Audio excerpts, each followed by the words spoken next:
What's up, guys? It's KB. Make sure you subscribe to the Underground Sports Philadelphia YouTube channel. Click the bell icon down below so you don't miss a single video from us.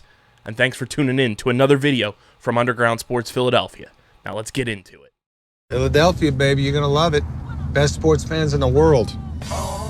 Actually, the worst, but that's what makes them the best. What is going on, everybody? Welcome into episode number 511 of Underground Sports Philadelphia. It's KB coming at you with a solo dolo episode. First time in a long time. I'm just getting back from Virginia for the PLL Championship Series. Brain, Jesus.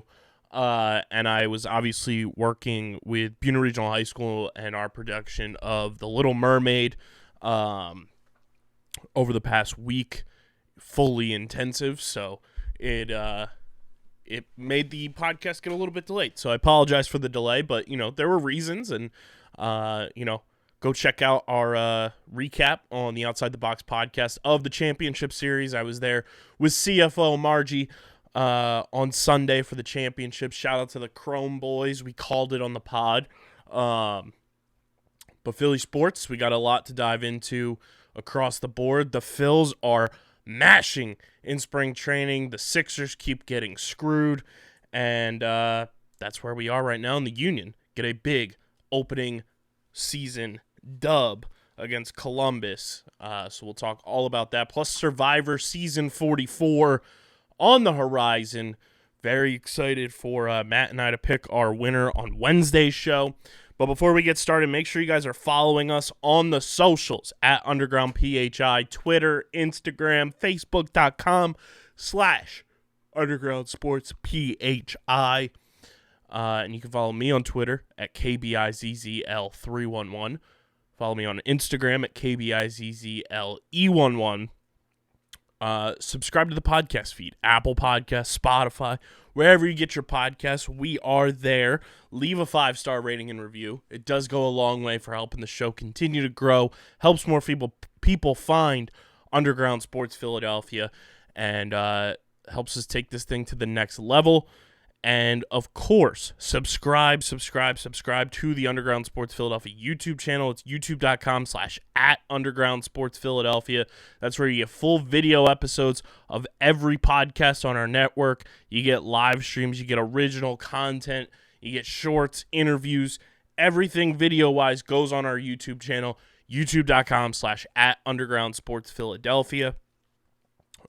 Big thank you to our sponsors who make this show happen.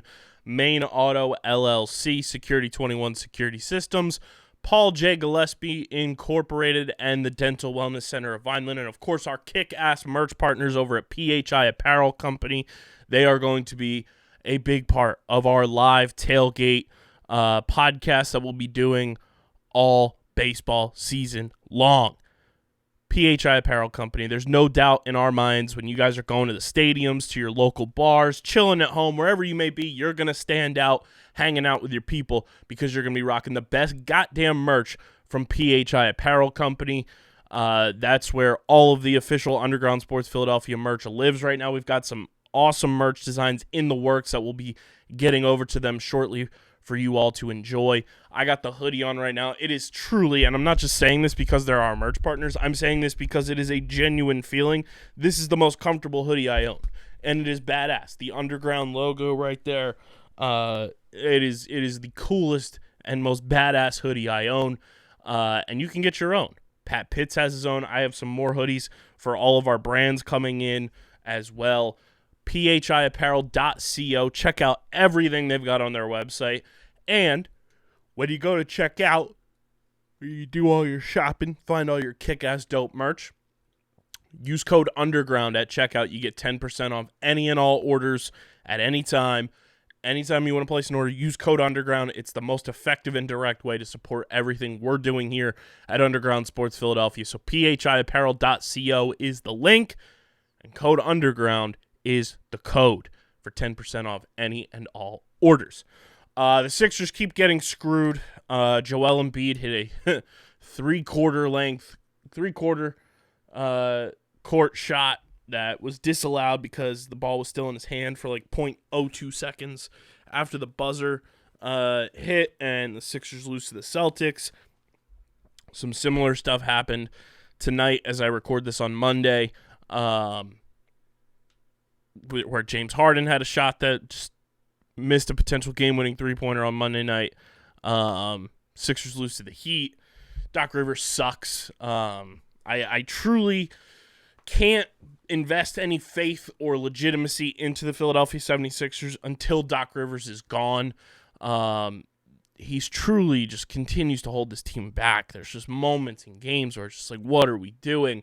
Why does this guy continue to get opportunity after opportunity? See, he's putting me to sleep. I'm yawning right here, and Doc Rivers is putting me to sleep. He continues to get opportunity after opportunity with this team and just continues to fail time and time and time again. I just don't understand the love fest that the front office for the Sixers has for Doc Rivers. If this was any other team and Doc Rivers was doing the stuff that he's doing with the lineups, the stuff that he's doing with substitutions, with playing guys, not playing guys, they would be fired. Like, that coach would be fired if this was any other team. But Doc Rivers, for whatever reason, the Sixers love him. Maybe he's in bed with them with the crypto bullshit that they're promoting. I still can't believe that this team is promoting half-court shots and they're giving away $10,000 in cryptocurrency in the year of our Lord 2023. What are the Sixers doing? Like, this team is just an absolute joke. January was fun, but it's fun every year. January was fun in 2013 when the Sixers were starting to full-on tank and get into the process. When you have your franchise cornerstone, Joel Embiid, saying it starts with him, he's got to be better, more people got to be locked in, and that the Celtics game was just the story of his career, the story of his life, that's not good. That is terrible. That is horrific optics for your organization to have one of the top 5 players in the NBA going on the record and saying that. Like, that is just bad. And, like, I just don't know what it's going to take for the Sixers front office to realize that, like, you can't just get old players like PJ Tucker and guys like that on this team. You can't go and trade for a McDaniels type of player who we know is not that good and think you're doing something. The Sixers trade deadline and buyout market and everything, which is just, the buyout market is a farce. Matt and I have talked about that a number of times this year and in years past, where the buyout market is like, it looks great on paper, but it's horrific in the long run. Dwayne Dedmon's not going to do anything for this team down the stretch. He's a waste of a roster space. This team is just not set up to win, and they have continuously just like gone into the postseason with better opportunities in years past to go and win a championship. You know, probably 3 of the last couple of seasons where they had that opportunity and they squandered away one way or another. I don't understand what the Sixers front office sees in Doc Rivers. I don't understand what Daryl Morey has been doing over the last year and a half. You know, he trades for James Harden and it feels like he's just gotten complacent. The fact that we gave PJ Tucker a 3-year contract at age 37 is lunacy. And I just need answers from that point of view. Like, what is the goal? Is it to waste Joel Embiid's prime? Is it to waste Joel Embiid's career here? Do you want him to leave? Like, the Sixers just, they baffle me year in and year out, where unlike a team like the Flyers, where they kind of just were like, they had like black and orange and black goggles on for the last decade plus and just had refused to take them off. And then they bring in John Tortorella and you realize that the team stinks. You know, you look at some of the bad Phillies teams and it was just like, you tried to believe in what was happening and then you realize the guy who was in charge was not that good at his job. And then you bring in a guy who's good at his job, which we all believe the Sixers were doing with Daryl Morey. And unlike the Phillies, where Dave Dombrowski has been at the forefront of making sure this team is competitive, going out and making key signings across the board, whether it's superstar level, depth level, pitching, same type of situations. You know, this past offseason has proved that they have invested in the bullpen and want what's best for this team as a whole. Daryl Morey has not done that outside of trading for James Harden. And, the pick for Tyrese Maxey fell into our laps. Shout out to Mike Muscala. But I just don't know what the situation is there and why. I just don't understand why, based on name alone, it feels like Doc Rivers just continuously gets a pass. We've compared him to Joe Girardi a number of times on this show, dating back to last year, where, he just gets by on, he's got a championship to his name. He was successful with the Clippers, but what did the Clippers do under his regime? Absolutely nothing. This has just become Clippers East, which is what we said about the Phillies when they hired Andy McPhail, hired Matt Klentak, and you hired guys from the Angels, and you hired guys who, back in the day won a championship. You hired them on name alone. They didn't do a goddamn thing for the Phillies organization other than set them back to where Dave Dombrowski had to put, fast forward on 4X or the Lightning fast forwarding to get this team to where they needed to be. And Doc Rivers is doing the same thing. He's setting this team back. He's wasting the prime of a superstar player's career. He's wasting the prime that James Harden has left in his career. He's fucking with Tyrese Maxey and not allowing him to reach his full potential. Doc Rivers is one of the biggest roots of the Sixers' lack of success.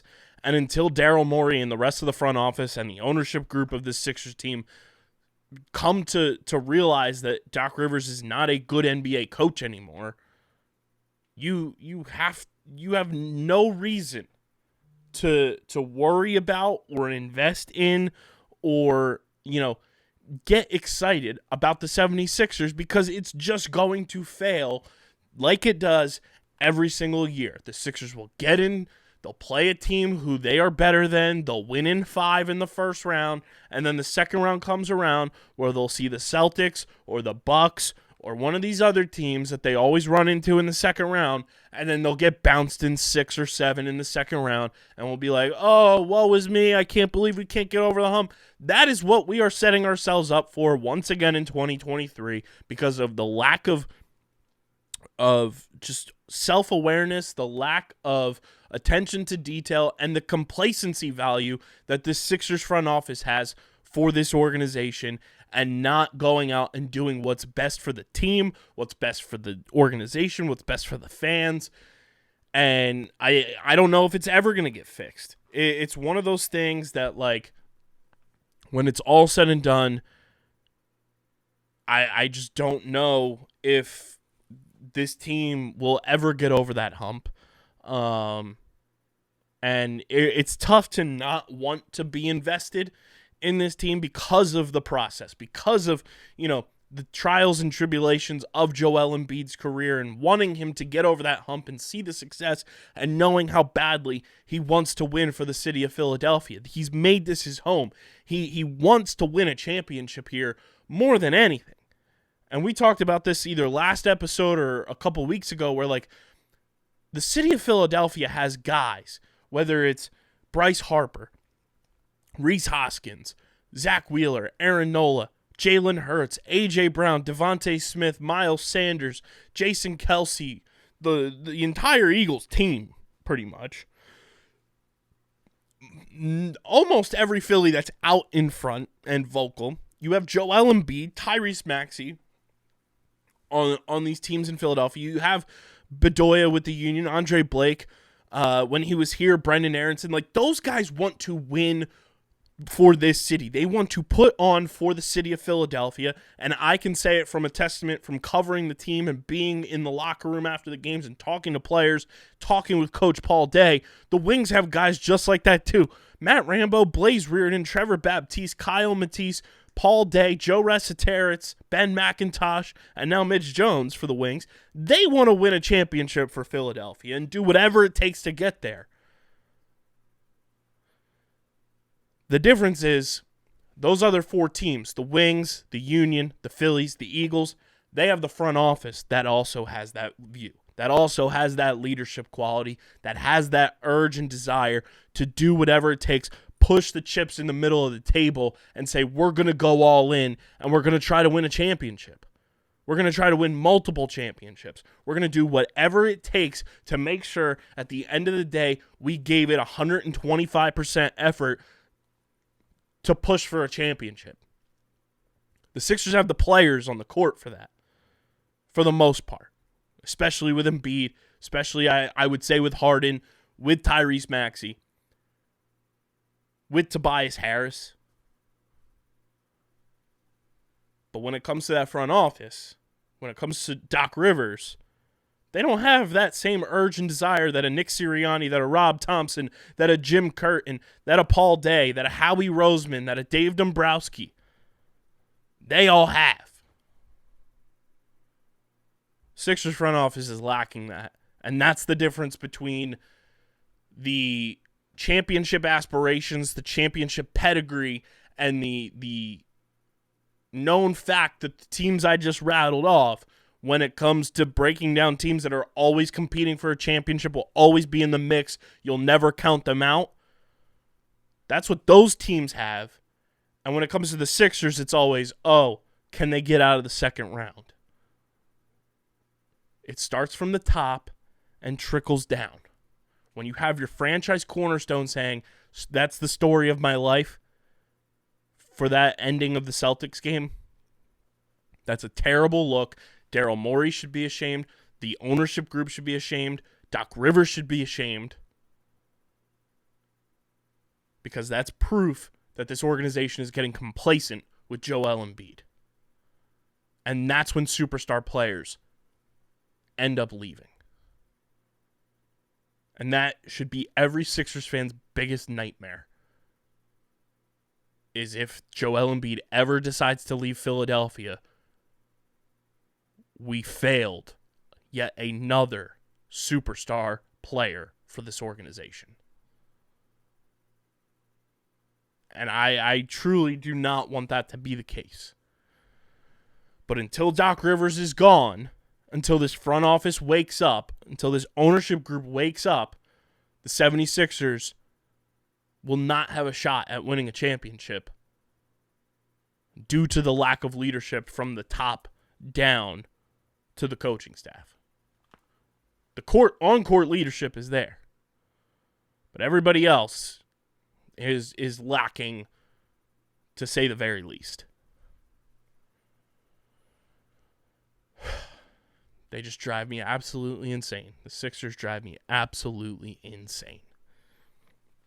But a team that doesn't drive me insane, a team that's absolutely mashing the ever-living hell out of a baseball, it's the Philadelphia Phillies in spring training. It's brought to you by our amazing beer partners over at Kenwood Beer, the official beer of Underground Sports Philadelphia. You guys can go to kenwoodbeer.com. Use the all-new and improved Kenny tracker to see who's got Kenwood beer on tap in the Philadelphia area.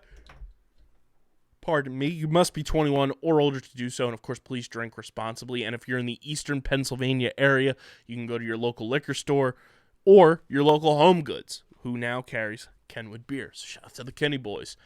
They will also be part of our live tailgate series this baseball season. So go crack open an ice cold Kenny. Crack it open with the boys, the ladies, the fellas, the homies, whoever you want to crack open an ice cold Kenny with. And let's enjoy some Phillies baseball this summer, this spring, and hopefully this fall. The Phillies right now 3-1 in spring training play. They had a split squad game on Saturday to kick things off against the Tigers, who they ended up losing against 4-2. And then they beat the Yankees 7-4. They beat the Twins in comeback fashion 10-8. Did that damn thing. You know, they were down 6-2 at one point, 6-4, and then had a 6-run outburst. The boy Nick Castellanos going yard. Trey Turner, his first hit in a Phils uniform. Spring training, obviously. And then the Phils beat the Pirates today, 9-7. Aaron Nola on the mound. Alec Boehm hits a dinger. Edmundo Sosa smashed one to put the Phils up 7-4 at one point. Phils are looking good right now, and it's a good sign. It's spring training. What does it correlate to? How does it really, transfer over in the grand scheme of things? You don't really know. But seeing that early on, especially after a long season, and going into November and a quick turnaround essentially for this team, they haven't lost a step. Guys are mashing the ball. Guys look comfortable. They're having fun. Good to see Andrew McCutchen catching up with the boys again today when they played the Pirates. But the Phils are looking great.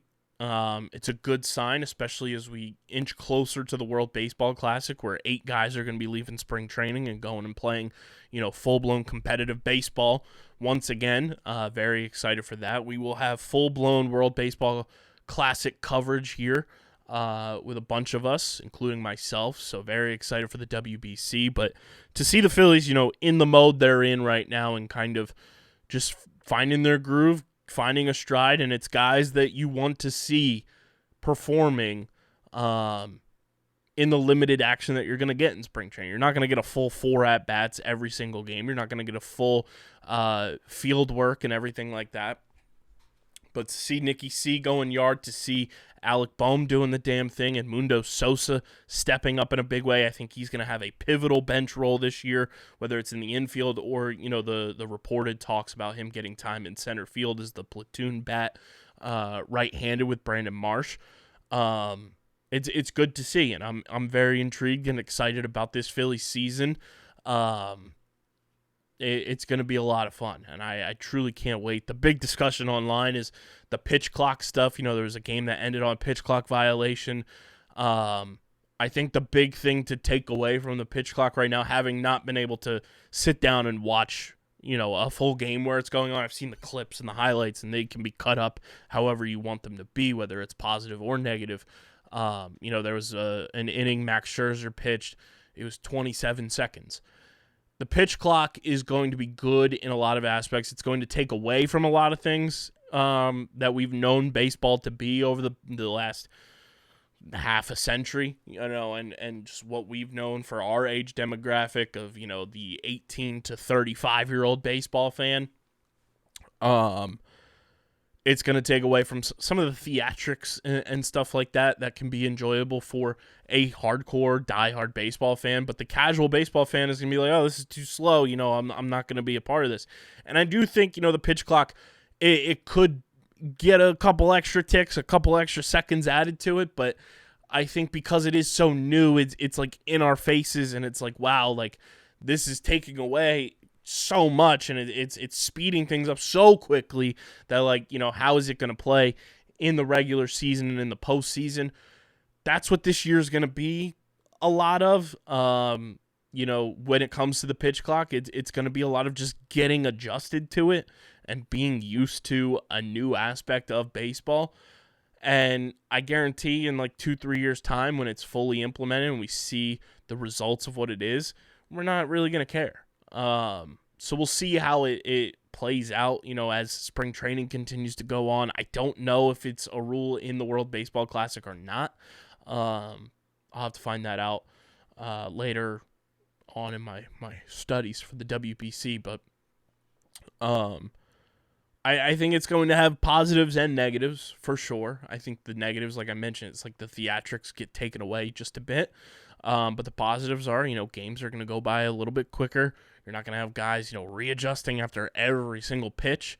So, I mean, you're going to get casual baseball fans to come in and watch the games. Does it get a 12-year-old more invested in wanting to play baseball with the game being faster like they do with football and basketball and lacrosse and stuff like that? Who knows? But I think viewership-wise, it's going to bring a lot more people in to watch baseball. It's going to be faster paced. I think it's going to add to, stolen bases. You only get a select number of times to throw over to try to pick off a runner. I think stolen bases are going to go way up in production this year, especially if you have guys who are fast, like the Phillies do with Trey Turner, like they have with Brandon Marsh, who can steal bases. Kyle Schwarber has proven he can steal bases. So Mundo Sosa can steal bases. JT Realmuto can steal bases. So the Phillies have an advantage with guys on base, and if they can continue getting guys on base like they did last year, I think being able to steal is going to be a very important aspect of the Phillies' success this season on the base paths and just moving runners over, getting guys in position to be able to score runs where, if you can get a guy to steal second because of these new pitch clock implementations, a single's going to score some of these guys, and the Phillies have the talent to get those base hits. And, the shift being banned is huge for that as well. Guys aren't going to hit into the shift while somebody's stealing a base and get doubled up as quickly as we've seen in years past. But I do think stolen base numbers are going to go up super high in production, and that's exciting. And that kind of, builds strategy in a way where you got to pick and choose who you're throwing over for, and keeping your eye on guys and making sure that their tendencies, and it's going to be a very fun thing between the pitcher and the base runner now that we've been lacking for so long with stolen bases and with that part of the gamesmanship of runners on base, the pitcher, the catcher, and everybody in the infield. Defensively, I think baseball defense is going to prove to be that much more important, even more so than it was when the shift was in place, when there was no pitch clock, because with the shift in place, it was just oh, let me move here, boom, done.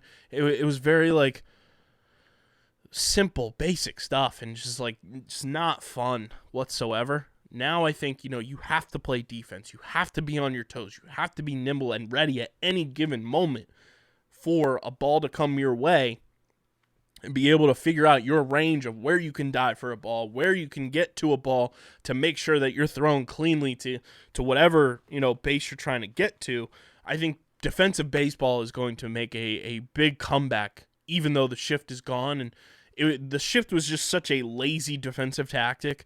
And I'm glad that the kibosh has been put on it, and I think it's really going to elevate the play of defensive baseball in the infield in particular, and really help out, just teams that have improved defensively. I think, the Phillies getting Trey Turner was huge in a year where the shift is going away.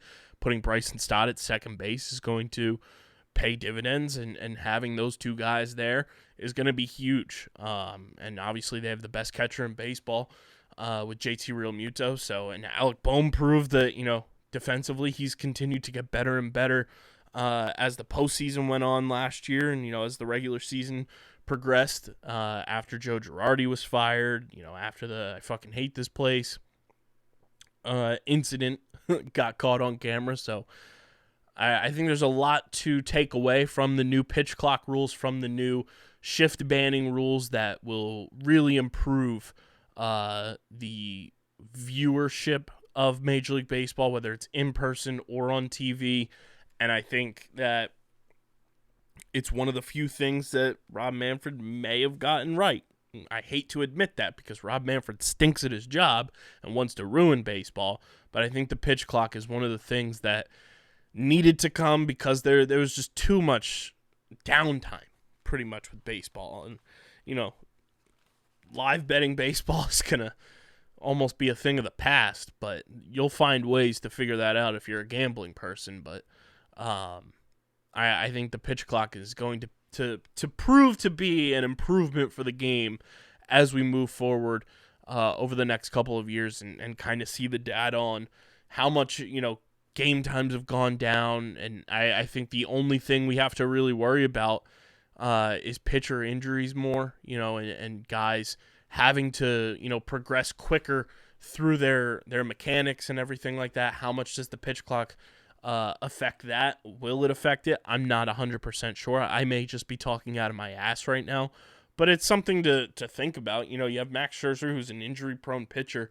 finishing an inning in 27 seconds. How good is that for, his body mechanics and everything like that? And, pitchers just adjusting to a quicker pace game is going to be something very interesting to watch from a lot of aspects. So I'm very much looking forward to being able to sit down, hopefully this weekend, and taking in some Philly spring training as they've got games on Wednesday again, or I should say on Tuesday against the Toronto Blue Jays, Wednesday against the Twins, Thursday against the Red Sox, Friday against the Tigers, and Saturday against the Pittsburgh Pirates. So we've got some good Grapefruit League action on deck for the Phils right before the World Baseball Classic gets underway. And then to wrap things up here, it's the Philadelphia Union. They are underway, their season in full swing. It's brought to you by our friends over at Bino Board. Guys, Bino is the next big tabletop game for your man cave, your she shed, your parking lot tailgate podcasts, or whenever you want to play. Bino is a game and lifestyle brand based in Phoenix, Arizona. And Bino's goal is to provide the highest quality boards and a true brand experience. Every part of Bino's boards have been tested time and time again for the best possible playability so that every Flicker's experience is a positive one. Bring the world together with Bino and hear someone's story from the other side of the pitch. Our listeners can use code BINOUSP for 10% off any order at BINOboard.com. That includes the brand new Spiral Turf board that just released recently. That includes any board, that includes any accessories, that includes any apparel that they have. That's code BINOUSP for 10% off any order at BINOboard.com. The Union get a big win in their opening match on Saturday against Columbus at home. They win 4-1. The boy, Julian Carranza, 2 goals, Daniel Gazdag, 2 penalty kicks. Union beat Columbus 4-1. We've said it time and time again for this team that having this offense in place for a full season is going to pay dividends for just the way that this team is going to operate offensively. We know they have the defense in place. They have the best goalie in the game, the brick wall, Andre Blake himself. But now that they have the offense and the chemistry with these guys, and they went all the way to the MLS Cup, and now they get a full season to play together, it's going to be huge. And, not that we think they're going to score 6 goals, in a 2-week span like they did last year, or even less than in a 5-game span, I think it was. But, I think 4-1 is something that we can almost expect from this Union team and not be shocked by it. They're at the top of the table to start things off, which is great. With that 4-1 victory, their next match is going to be, if I can pull it up here. Their next match is Saturday on the road against Miami on March 4th at 7:30 p.m. Before they have their next home game, which will be Saturday, March 11th, at home against Chicago. So, the Union off to a good start, like we knew they would be. It's one of those things that we expect this from the Union. It's kind of the nature of this organization is the gold standard. They've been the gold standard of success in this city for years now. Jim Curtin, arguably best coach in the city. And this team has the pieces to go far, have the potential to win a championship. Matt has joked about, maybe they're doing the reverse, peak run of the Phillies from 07 to 11 and going in reverse order, losing in the semifinal, losing in the Eastern Conference final, losing in the MLS Cup. Maybe they win and get over the hump this year. Who knows? But, they have the talent to do it. They have the pieces to do it. And they have the best goddamn coach in the league. So it wouldn't surprise any of us if the Union are able to go on another magical run. And, October rolls around and they're playing for an MLS Cup. November rolls around whenever the MLS Cup date is this year. And the Union have the best home field advantage in the game. They've got the Sons of Ben doing the damn thing. Shout out to them. and Union games are electric, and I am making it a point that 2023 is the year I get to my first Union game. I know I said it last year that it was going to happen. This is the year. I've never been to a Union game. I've been to Subaru Park 3 times to cover the PLL. I've never been to an MLS game. I want to go. I want to experience it all. I want to just enjoy the environment, enjoy the fandom, enjoy the team. You know, I really got into the Union full-blown and, like, watching and fully paying attention last season. But I had watched, 2020, 2021, and followed along from afar. But I really got invested and have wanted to make my way to Subaru Park for a while now to take in the Union games. So, Union fans, Union Twitter, let me know which game I should make my way to and where I should go to experience the best possible first Union game vibe. Obviously, I know a lot of people are going to say the Sons of Bennett, and I don't hate that. But, hey, I want to be brought into the Union culture and the Union vibe and come experience this team like I should have years ago. But 2023 is the year I make it to Subaru Park for a Philadelphia Union game for the first time in my life. It's going to happen. I got to do it before I turn 30. That is one of my big goals for 2023 is making sure I get to the right Union game to go experience that dupe culture like no other. So hey, Philadelphia Union, let's make this happen. Let's get KB to the Union game at some point this year. Let me know in the comment section if you're a Union fan which game I should go to this year. Let me know on Twitter. Tweet at me. DM me on Twitter or Instagram. Let me know, hey, you should come to this game. Come to our tailgate. Let's have some fun. I'll bring the Beano board, and we'll have ourselves a grand old time. But 2023 is the year KB gets to Subaru Park for a Union game. Maybe we'll do a Union tailgate podcast. Who knows? But I would love for us to continue to grow our coverage of the Philadelphia Union and just build a even better relationship with them. I know they love when we tweet our toy car girl gif, let's ride. But I want to get fully jumped into the Union culture and going and experience a game firsthand. So let's make it happen. Sons of Ben, let's make it happen. KB to the Union game 2023. Let's ride. Go Union. It's dupe season, everybody. Survivor Season 44 starts on Wednesday, so Matt and I will be breaking that down at the end of Wednesday's episode to get you ready for Season 44. Make sure you follow at Buffs and Snuffs on Twitter. We are going to be way more active this season, I should say. I know it kind of lacked last season just because of scheduling stuff and me not being able to watch live, so we are making it a point of emphasis there to keep growing the Buffs and Snuffs brand. So go follow on Twitter to keep up to date with everything Survivor related. And make sure you're following us on the socials at Underground PHI, Twitter, Instagram. Go follow our F1 coverage as well from Casey and Owen Libertor at Underground F1 on Instagram and at Underground_F1 on Twitter. And they are starting a podcast. We have an F1 podcast coming. F1 Underground is the name of the show.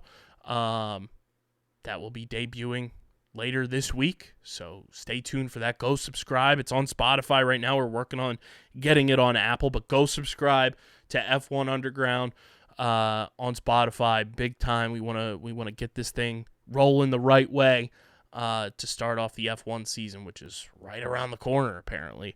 The more you know. But Casey's been crushing it with the F1 coverage on social, so go follow her as well and follow all the F1 content from Underground Sports Philadelphia. Very excited for this new franchise to come onto our podcast network. Facebook.com/Underground Sports PHI. Follow us there as well. Subscribe to our podcast feed on Apple, Spotify. Just search Underground Sports Philadelphia. Help us continue to grow. Leave a 5-star review. Subscribe to the Underground Sports Philadelphia YouTube channel, youtube.com/@Underground Sports Philadelphia. That's where you get full video episodes, live streams, clips, interviews, shorts, all that good stuff is on our YouTube channel, youtube.com/@undergroundsportsphiladelphia. Big thank you to our sponsors who make this show happen. Main Auto LLC, Security 21 Security Systems, Paul J. Gillespie Incorporated, the Dental Wellness Center of Vineland, our amazing merch partners over at PHI Apparel Company. Go to phiapparel.co and use code UNDERGROUND for 10% off any and all orders. And stay tuned for more news about our live tailgate podcast series that we'll be doing during baseball season. First one, April 8th. 2023, home opener weekend, opening night, t-shirt night, one of Trey Turner's first games in a Phillies uniform at home. We're going to be doing a live podcast. More info coming out later this month. Stay tuned for it. Be excited. This has been episode number 511 of Underground Sports Philadelphia. I'm your boy KB. Until Wednesday night, we're back live, twitch.tv/undergroundsportsphi. Until then, I'm getting the heck up out of here, and I'm signing off. Peace.